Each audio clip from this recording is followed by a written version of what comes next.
So it's here, my 2021 Audi S3 that I won on auction. I've made a massive gamble on this car. As you've seen in the listing, it said does not run. I've got it back, it's on the drive. I haven't tried to start this car.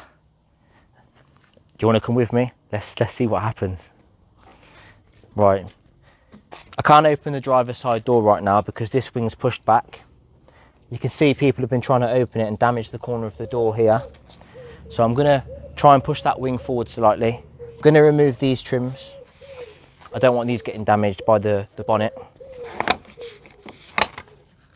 What a colour, lovely colour car.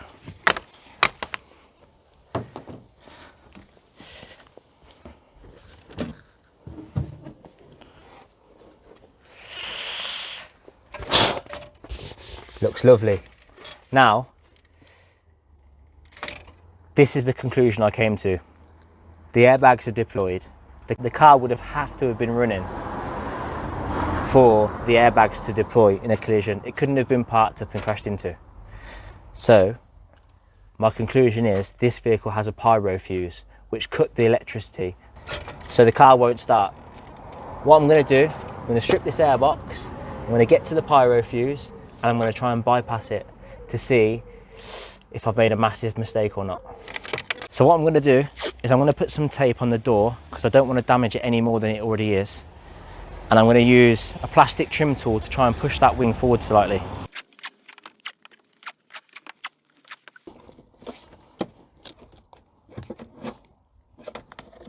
This wing is finished.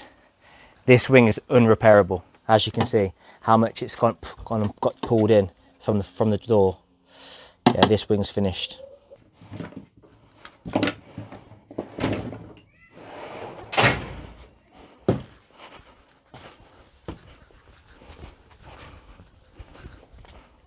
Just pause the video.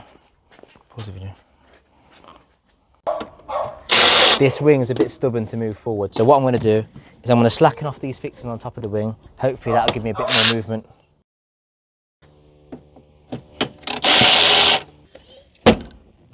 It's open. Happy days.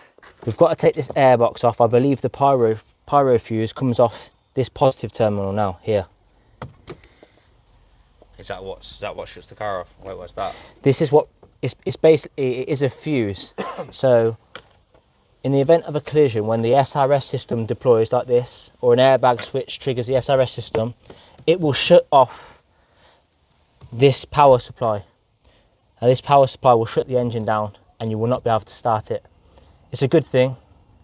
It's to protect the electrical components in the car, and obviously also to protect the engine. Like this car, the coolant's leaked out. If it would have carried on running, it would have overheated and seized. So, fingers crossed that's what's happened. Yeah?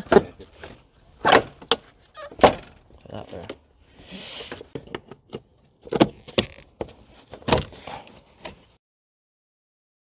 What are you doing now then? So I'm taking off this airbox. So hopefully I can access the front of this battery here. There we are, look. See there? That's the pyro fuse there. It doesn't run. It said that it didn't run in the auction and the listing. So I've made a massive gamble here. If this car doesn't start, or if this engine's knackered, I am finished. With the money that I've spent on this car, I got carried away on the auction. I don't know if any of you guys have been on a car in auction, but with this particular car, I got carried away.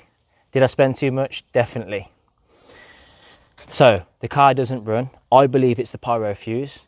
But before we try and start this vehicle, there's major things we need to check. Well, coolant we don't need to start the vehicle, but we need it to cool it down. So we could start the car, but we can't leave it running for a long period of time. Oil, the engine definitely needs oil. If the engine's got no oil, we start the car, it's going to seize. The bottom end is going to rattle, it's going to seize up, it's going to be terrible, it's going to cause damage. So coolant, oil is what we need really. Air, we've got an air filter, it's not clogged up, I've took the box off, so air should go in there. Fuel and ignition. So we're gonna jump this pyro fuse. I don't believe this car has a dipstick. Oh, it does. Lovely. Let's check the oil.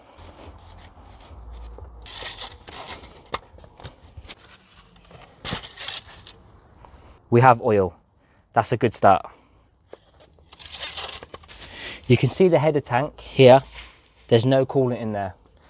I see it on the auction. There was a picture of the dashboard. It said no coolant. Let's jump this pyro fuse and see what happens. So how do you actually do that? So I've got one jump lead here, and all I'm going to do is I'm going to bridge it across and bypass the fuse. Or maybe see if you can pop that off. Right, we're in the car. I believe I've jumped the pyro fuse. Moment of truth. Are you here with me? Foot on the brake. We've got oil. Doesn't sound. What's that sound, mate? I was telling you coolant.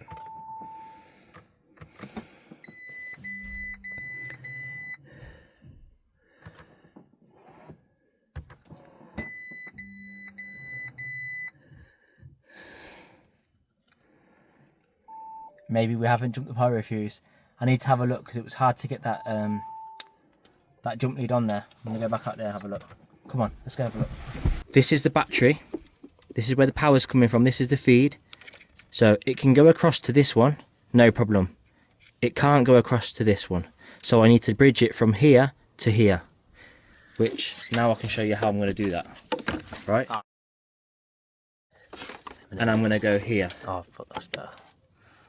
Now, fingers crossed, let's see what's going on. Jump in. You ready?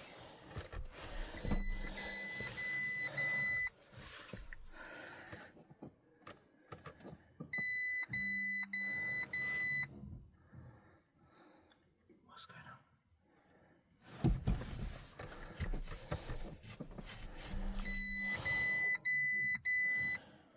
Now, I don't know if that's because of the battery power. Next thing, we need to get another vehicle and get some battery power on there and jump it. Fingers crossed, it's going inside.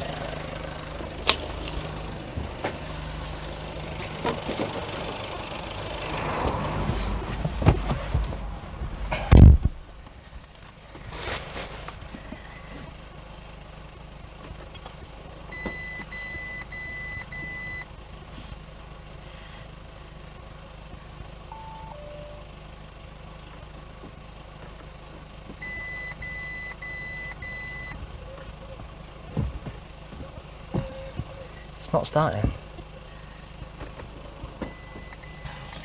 Why isn't it starting? So what else could that be then? Except that fuse.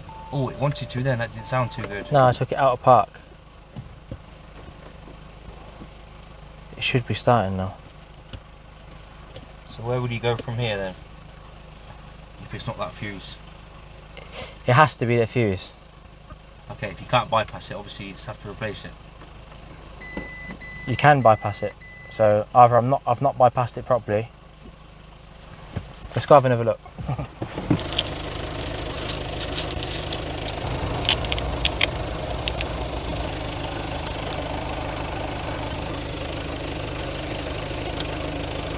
Right, basically, these are the power leads coming from the car, yeah? And then this one here is going there. So let's go back inside and let's see if we're good. I think we're good this time. Right, we're going for it.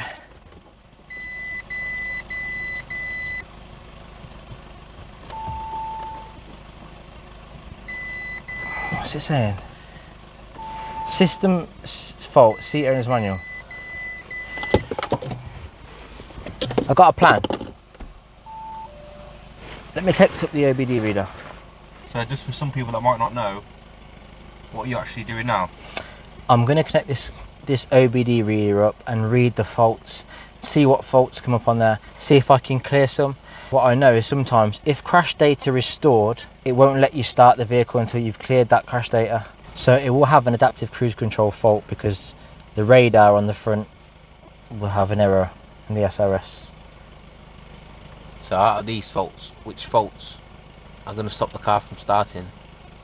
Surely cruise control fault. It's not gonna stop the car from starting, is it? No.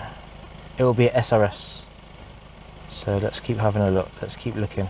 So it's got one code, the adapter system, 4 codes in the data interface gateway. Could be that. Telematics communication, 1 code. It's got a fault here that says crash response active. Now I believe it could be this. This could be the fault. Let's clear the vehicle codes. So if you've got something wrong with your car, or you've had a crash, it turns off. You can clear the codes, turn it back on, and then what? So and then it's going to come back on. At this point, the whole point of what we're doing, we're just trying to make sure the engine runs. Yeah. For somebody to have a crash, to see if the engine runs, starts and drives, right? For somebody to have a crash and then start their engine and try and drive around like this would be ridiculous. So really, if all this needs to be rectified. This could be cleared, but this will come straight back on because it's an airbag. But in the event of the crash, the initial shut off, that could clear and stay off. Let's see if the car starts.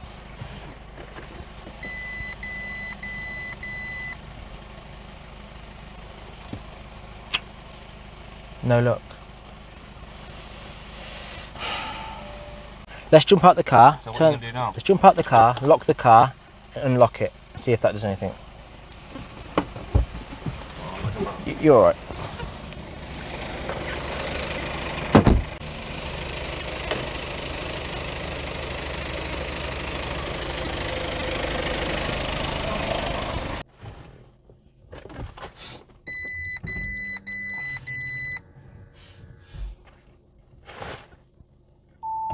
So there's something else that could be the issue. There could be a ghost immobilizer on this vehicle. Is that an aftermarket? Is that like a thing that people fit themselves? That's just an extra security add-on that you can do. It's insurance approved. I mean, insurance are aware of these, and it would make your insurance premium, I think, less. But at this point in time, there's sufficient power to the car. The pyro fuse is jumped. There's no reason why they shouldn't be cranking. You can hear the pumps priming. Still nothing. It's not even trying to crank. It's almost as if there's an immobilizer on the car. So would that computer that you just plugged in, would that not tell you if there's an immobilizer on the car? No, not necessarily, no. So, as well, see this pyro fuse? What I'll do is I'll take this completely out. There'll be a part number on this fuse. If you're looking for parts like this, like I've said in previous videos, it's always good to go off the part number, because that could be fitted to a 1.2 Audi A1 Volkswagen Tiguan or something like that, or they're shared. They could be shared across so many different vehicles, and believe it or not, if you look for an Audi S3 one, I'm pretty much guarantee you that it's double the price. So people just assume because it's an S3, it's a higher grade, exactly the same part fitted to a standard A3. So always check off the part number, and that's what I'll be doing, because, well, if I try the immobilizer and it works, I'll reconnect this back up to see if the pyro fuse definitely has gone, and we'll go from there. If the pyro fuse is gone, I'll take it off, I'll go off the part number and I'll buy a new one. You're probably going to think, if there's a ghost immobilizer on the vehicle, how am I going to find out if there is or not? I've done a bit of detective work. I found a receipt in this vehicle that had the name on of the last owner of this car. It had their address. So what I've done with social media nowadays, I've managed to find the owner on social media, and I've reached out to them. They've said they've got the relevant service history and a spare key, and they're going to send it me in the post. That's absolutely cracking news. I'm over the moon about that. Having a vehicle of such value and not having the spare key for it or the service history. I mean, I was going to call Audi themselves. I could probably gather some service history from them, because I know it was them that sold this vehicle last. But if I can get it straight from the last owner, that's a winner.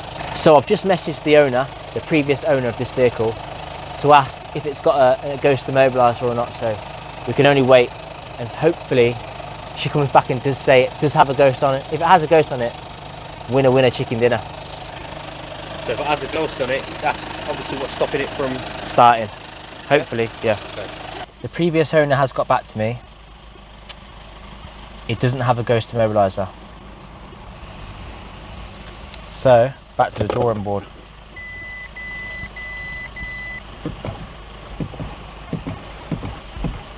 So where do you go from here?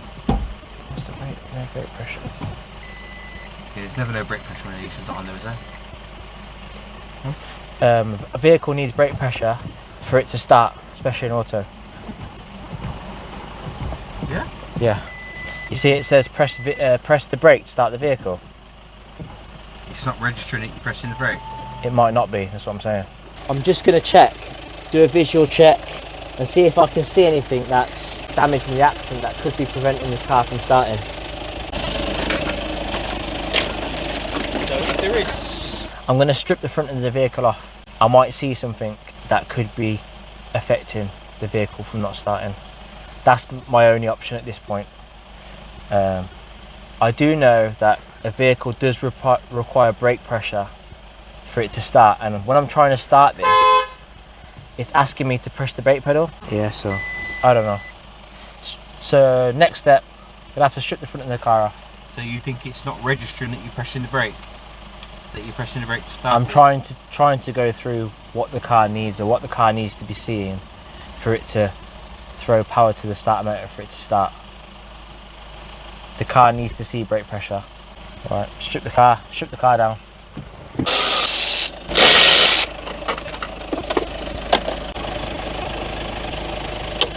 Was that all smashed from the crash, is it? Yeah.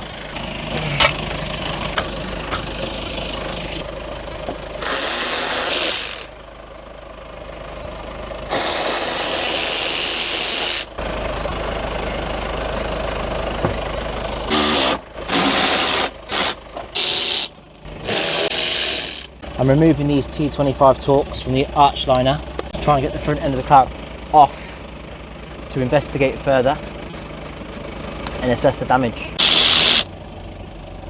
The ones bumper to wing, they're T30 Torques, slightly bigger. They never used to be, but So you can't get to them until you take these off. remove these, yeah? Yeah. Looks like there's one behind there as well. See? T25 Torques, which secures it to the under tray. T30 is the bigger ones. One there, should be one there, and one there. That's it. Front end should come off. We want to disconnect the washer jets, the bumper washer jets. So we squeeze it in. What's that? Oh, it's not very good, is it? Yeah, that'll do. So the actual washer bottle looks all right. No damage. It's just the neck. The neck looks damaged, but I think it's two parts, so I'm pretty sure you can get the neck separately. If you hold that there whilst I just move the front bumper out of the way, should be able to position it better. Just hold it there. So how you just got this front bumper off, wheel arches, you have to undo the T25s. T25 Torques on the wheel. From the wheel arches to get to what? 3 bolts that hold the bumper on, yeah? And then the under tray, sorry. Yeah, so at the side there was 3 T25 Torques this side, then underneath it there was one T25 Torques and the T30 up. Oh, right, to the wing. Okay. Yeah, that's the bumper off. So there's the radar there. These can be quite costly and these need programming, so the fact that it's been in a collision, I might need to have this reset. And that's the radar for the distance control, like if you set your car to cruise control and you go down the motorway, it will keep you a distance apart from the vehicle in front. Looking at this now, the impact was quite high. It's missed the front bumper beam, which I seen on the images, and I spoke about it on the images before I bought this car. Based on the pictures and what we could see, I could see that it looked like quite high impact, and it's missed all the structural components. So I think that it looked worse than it is. Almost as if like maybe she hit a lorry or something with a high back. Yeah, yeah. Yeah, like a tipper truck or something like that. Yeah, perhaps, yeah. So, okay, alright.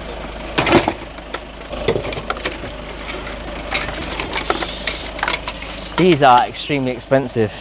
These are matrix headlights. Is there anything you can salvage out of that? I have seen people rebuild these. You can get the lenses and the housings, and but this one looks really badly damaged. Like this one here, this one's not too bad. If you come around here, the bracketry is still there, it's damaged the lens, you see. So you can replace these. That module on the back, you're going to salvage that? The ballasts and stuff like this. Like I said before in previous videos, I'd always keep these because on some vehicles they need programming to the vehicle. And if you're buying a headlight, you might save a few bob if you don't need to buy them.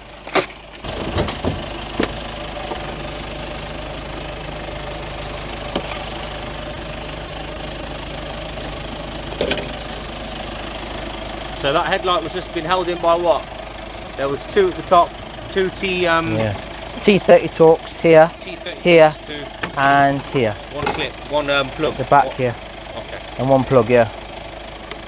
But now this housing looks damaged. Look, it's cracked. So they're pretty simple to get out. Yeah. Well, you have to take the bumper off to get your headlight out, don't you? Oh yeah, you do, yeah. And there we have it. There's the SRS sensor, the crash sensor. You can see it's bust the wires. That's what's deployed the airbags. SRS, you know what that stands for? The safety restraint system. Yeah, but bad as the GTD did. Now the GTD, the chassis leg was bent. You could see structural damage. On this vehicle, it's a category S, but it's not got structural damage. You can see that it's not got structural damage. Where do I show this? The chassis legs here, these are structural components.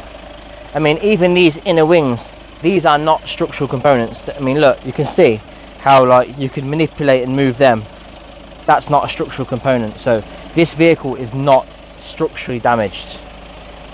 All these parts are just bolt on, bolt off parts. It's just that the airbags have deployed, and like we said previously, to have that taken to a repair centre, they'd have to get a brand new dashboard from Audi, and it's extremely labour intensive to have all that stripped out. All the seat belts are locked out. They need all new seat belts, dashboard, steering wheel, the roof liner, curtain airbags, everything's gone. So you'd have to replace all that brand new genuine parts. I mean, I'm definitely going to use genuine parts in this vehicle, but they're going to be second hand brand new. Have you been looking for trying to price up parts, source parts yet already? I've had a little bit of a look. Yeah, parts are so expensive on these vehicles. Have you managed to find any in the same colour that are available? There are some parts in the same colour, yeah, and that's what I'm going to try and do. Go down that route and trying to get the parts in the same colour. As I learnt from the Golf, it was costly to get the front end painted, so we're going to try that route. But a lot of breakers, they just throw the parts on the floor, as I've learnt. So there's a plug here damaged. That plug's damaged there. See? Yeah, at the top I can see it. That's the AC pump. So could that be why it's not started? Nah. No? The car don't need AC to start, or a pump. Huh?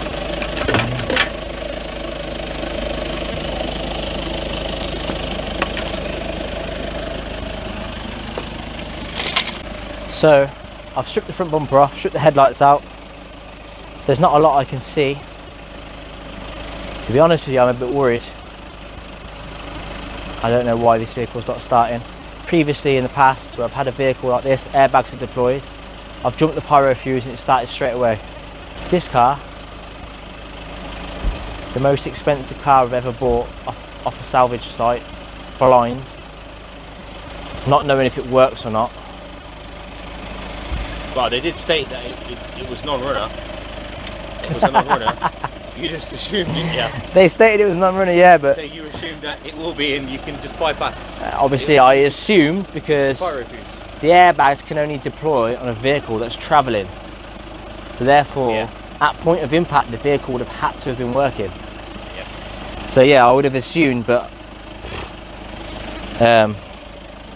obviously the collision has caused something for it not to start. I'm going to keep stripping. I'll strip the rads out and see if we can see anything, go from there.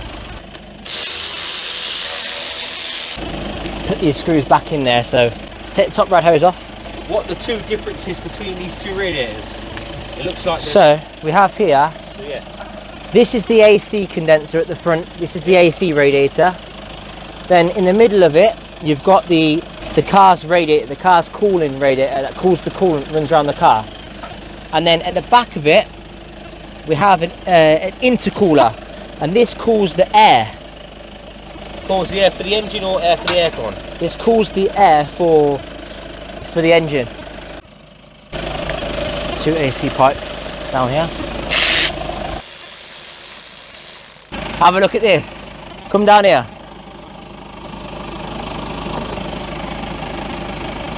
No way, is that yours? No, that would have been from a garage. That's probably from a service. Someone at Audi have lost their light.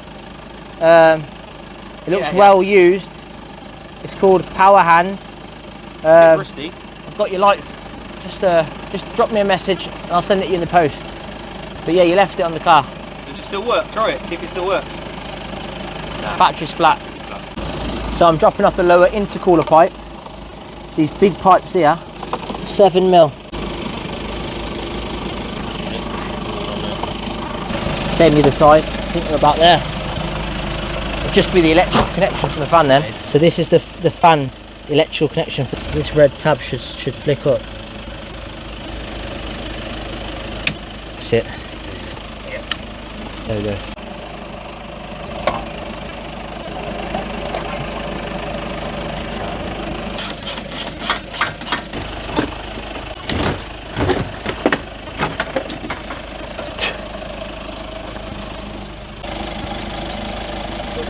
So just looking now, what we can see, we've got a damaged electrical connection here on the AC pump. We've got a damaged electrical connection here on the bottom rad hose. We've got a damaged SRS connection here. These can all be repaired, but these don't look like anything that's going to stop it from starting. It's not looking good, is it really? These don't look damaged. The damage doesn't look like it's gone this far back. That looks a bit dented. This little hose here, is that a hole? What's that? Is that a hole there? There, yeah, that was at the front of the rad. Yeah, that's damaged. It's not a hole, but it's damaged it. I can't see any damage back here. This looks alright. I don't know why it's not starting. So what I'm going to do is I'm going to run a continuity test. I'm going to check to see if that pyro fuse is blown or not.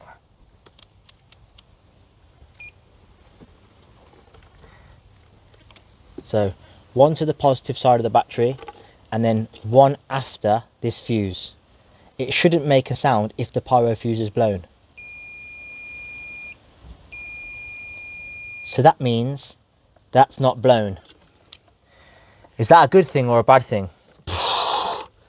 Now I'm starting to worry. This could mean that the pyro fuse didn't blow, the engine kept running, it overheated and seized, possibly. I spoke to somebody from the airbag team. They said to me, change every airbag that's deployed inside the vehicle and change the seat belts. You should be able to then reset the airbag light and it should start. Now this really isn't looking good. I don't know what to do. I feel like I'm chasing my tail. As I've mentioned, I spoke to the airbag store. They've advised me to change all the airbags inside, change the seat belts, and then reset the crash data, because they said that that data stored could be immobilizing the vehicle, preventing it from starting. So that's what I'm going to do now. If anybody out there has got any other suggestions, just bang it in the comments below. I mean, it could help me massively. Hopefully the engine's not finished on this car. And if you've made it this far, massive thank you. Make sure to hit the thumbs up button, hit the subscribe button, and I'll see you on the next video.